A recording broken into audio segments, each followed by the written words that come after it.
Hi all. Welcome to Missan IT Solutions, where we make IT happen. Hello everyone, welcome back to my Microsoft Teams training series. Today I'm going to talk about clock in and clock out in your mobile. So open your Teams app, click on the three dots on the bottom and then search for the Shifts app. Once you find the Shifts app, open it.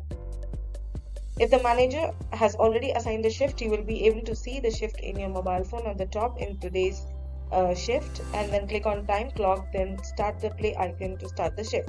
Once you start the shift, you will get a notification clock in successful. If you want to take a break, there is an option break. You can click on break and then choose the break timing and choose the break as well. Similarly, while clocking in, your location will be captured along with the login. If you're in the location wherever your manager has already marked, then it will show your company location. If you're away from that, it will show the current location and also show you the company location as well. So all your logins will be recorded along with the location details.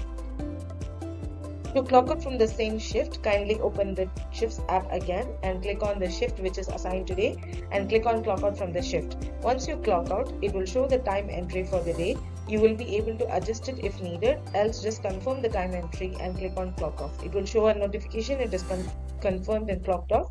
It will also appear in the timesheet for the day. Thank you so much for watching this video. Please follow our channel for more updates. Thank you for watching. For more updates, follow us on LinkedIn, Facebook, Instagram, YouTube and Twitter.